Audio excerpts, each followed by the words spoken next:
Buddy. So today we're going to do a video on crowdfunding. The most popular crowdfund people know of is GoFundMe. But a lot of people look at GoFundMe as like a digital welfare or whatever. Like people look down on it for some weird reason. But a friend of mine's didn't know how to set one up, and that gave me the opportunity to show everybody a little bit about crowdfunding. So first of all, we're gonna go here. All right, we're gonna set this one up. Forgive my internet if it's a little slow. All right, so you got all this for individuals, for charities, how it works, sign in, start a GoFundMe. Let's just start one. Well, let's look at for individuals. So fundraisers, you got all these different categories. See all.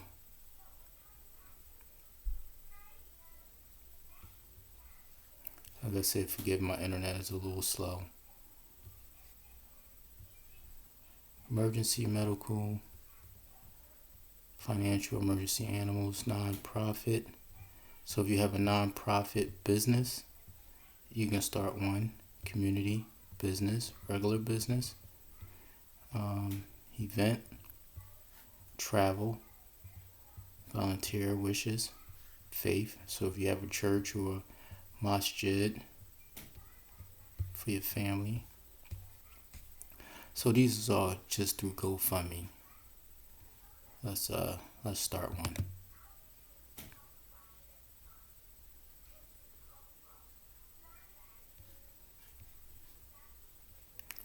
Like I said, forgive the speed where I'm at right now.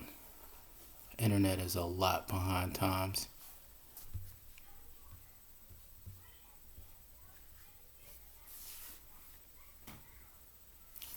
Okay, so to ask you what country, pretty sure it's almost in every country you can do this. I'm in the United States. Let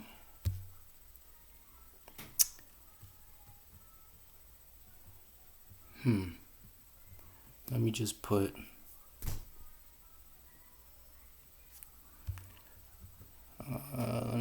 where my friend is at. Let me see. Let's just put this.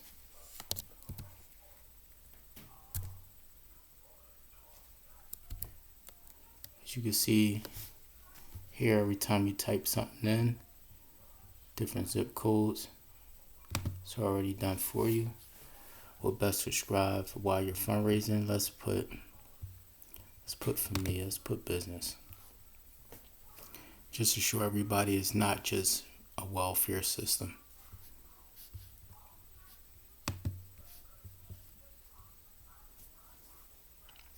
I gotta move this. Okay. Someone else, charity. Let's put this. Continue. 2 out of 4 steps. Let's put a goal. Let's put $1,000 USD. Continue. You would put your name, password. Looks like it's an old password there for me already, but that's basically it. You would click continue, and that's your GoFundMe. Just that simple. Okay, now let's go back. Let's Google crowdfunding.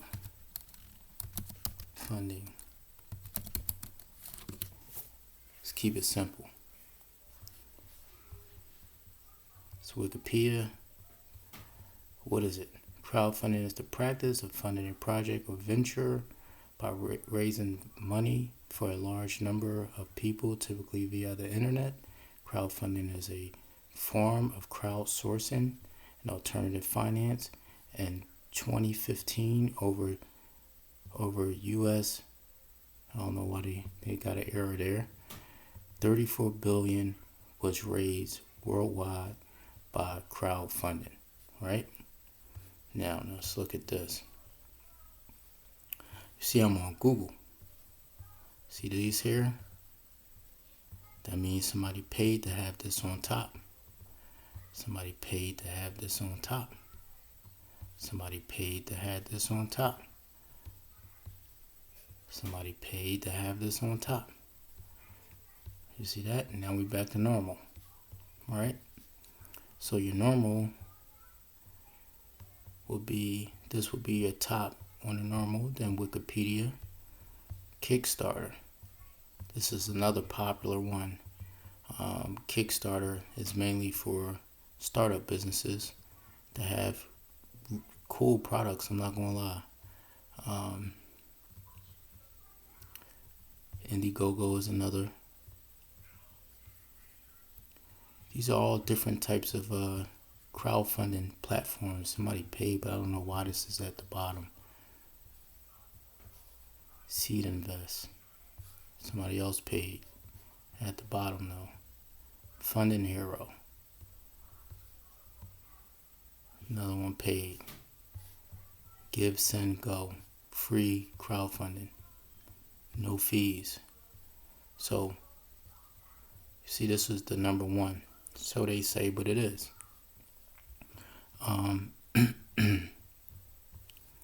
Let's go to I like Kickstarter. So instead of you going to a bank or trying to get somebody to give you money or whatever, what this does is you offer products kind of in exchange for donating to your startup. You create packages. Look at this big old number. Look at that big old number. Towards creative work. 200. Hope I ain't click on nothing. There we go. 232,801 projects funded. 85 million pledges, and this looks like 7 billion towards creative work. So if you scroll down, you can see this one's overfunded. 152 funded, 152%, and it looks like just digital art.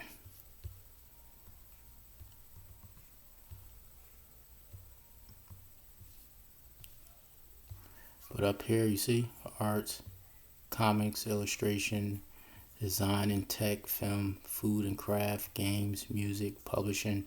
Let's go to publishing.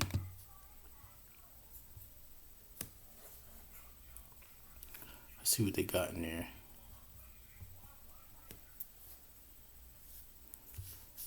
Okay, explore how writers and publishers are using Kickstarter to bring new literature, all of that.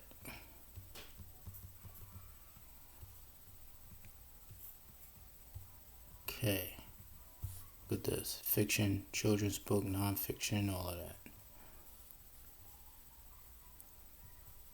So basically, people are using this. If you buy it, let's say 117 publishing projects.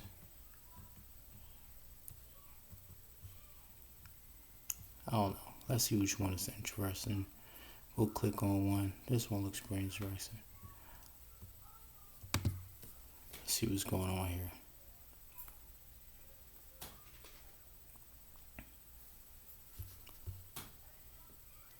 All this.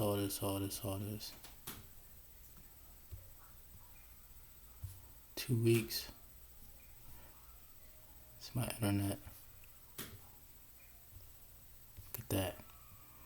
840% funded. So that's over by 740%.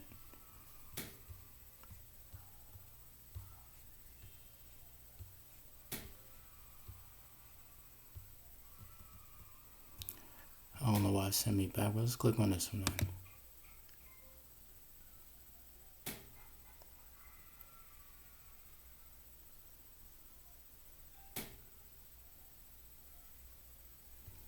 Okay. Yeah, it seems like it took me to their website.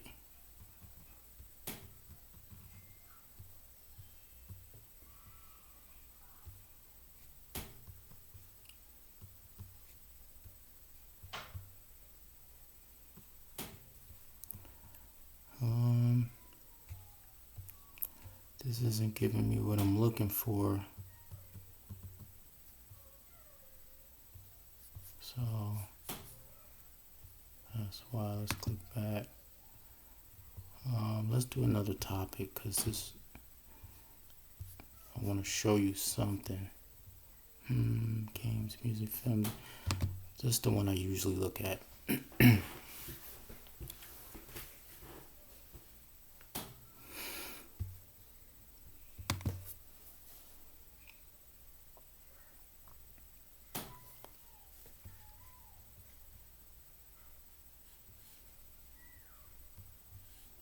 Just slow.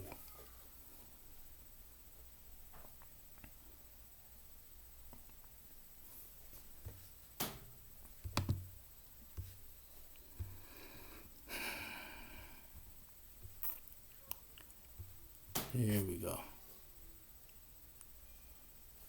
See over here, start a project, discover.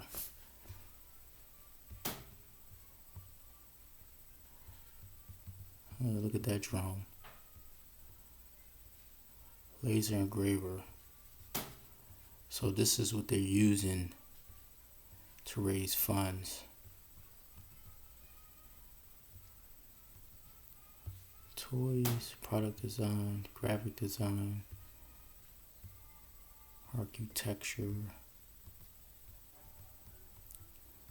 Which one looks cool to y'all? What is this chair? Doctors.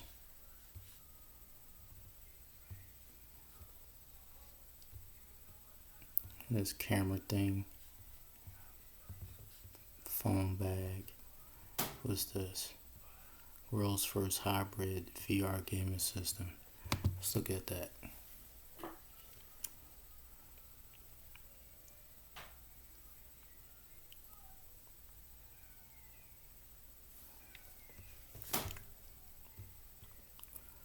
It looks pretty cool.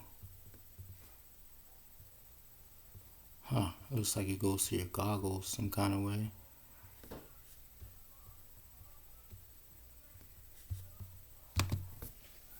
See what's going on.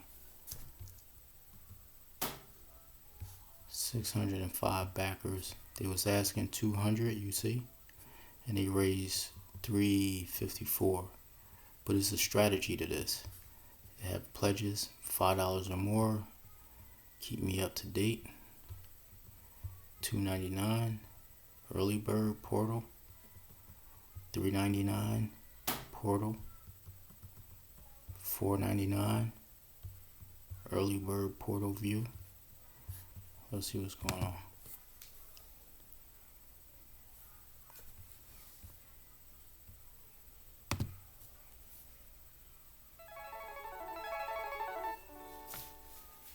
Hello everyone, this will be a first look video on a pretty interesting handheld that I've been testing for about 2 weeks now. This is the Pimax Portal, and it's a product that might seem simple at first glance, but it's like an onion with a lot of layers, and in this video, we're going to try to pull back some of them.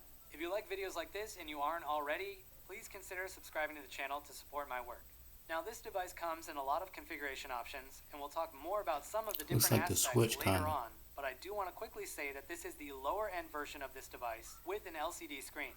There's another one with a QLED screen, but that's not the one that I'm using in this video. So let's start off by talking about some of the hardware features of this guy. So as you can see, we have a handheld that is not too dissimilar from a Switch. We have a central unit in the middle and controllers on the sides. Let's talk about these controllers first, and then work our way to the main unit, because this thing has a lot of different things going on. So these controllers are attached with magnets, and the magnets themselves are pretty strong. We can just set this unit down for a moment so we can talk about the controls. Now as you can see, unlike the normal Switch, these do not slide into the main console and instead use magnets on the inner side. There's been a lot of talk about whether or not these things are fragile when you're using them, and I would just say that these are a lot stronger than you would think. If you put your finger in here when these are going together, your finger is going to get messed up. We have two very interesting controllers, and in this mode, they can work in the same way that they would on a Switch. So on this left side, you're going to see that we have some kind of teardrop semicircle buttons with a joystick on the top. On the top of this, we have an X and a triangle, which is kind of similar to the PlayStation buttons. And on the bottom, we have a bunch of buttons that are the normal Android function buttons. You'll see that we have a ring here, and this is supposed to have colored LED lights, but the only LED light that I've ever seen from this is a red charging indicator. Unlike a real Joy-Con, this one is a little smaller, but the thickness is more or less the same. Now, one of the most striking aspects about this is the fact that this guy actually has an analog trigger, and you can see this one from the real Switch, which does not. This one has a Sorry has a guys. decent amount of travel here, with a final click as you get to the end. That's kind of similar to what you'd see on a GameCube controller. So that's one of the cool differences, that they've managed to get a small Hall analog sensor in there. Now this is a prototype shell, so we're going to see that there's a bunch of stuff on the other side, but I do have another one that doesn't have anything. The painting on this one is more of a prototype than the other one. On the inside of the controller, you can see that we have 6 pins that are used to connect this to the main console. Right now, these are only used for charging, but they said that these might be able to function in a USB connection in the future. Right now, these are strictly just wireless, and you can see I can move Sonic with no issue. Even if I take this and move it far from the console, it still works about the same as it would on a Switch. They also went as... So that video is about 20 minutes long, so I won't do that video. Plus, as you can see, it's my thing's going dead. So yeah, pretty much if you apply these same principles to your GoFundMe, have a product that people will be interested in, instead of just saying, hey, can you donate money to me, have something, a book, whatever, some type of graphic design, whatever you can, give in exchange for people's donation. You should be successful on GoFundMe. With that said, peace and blessings.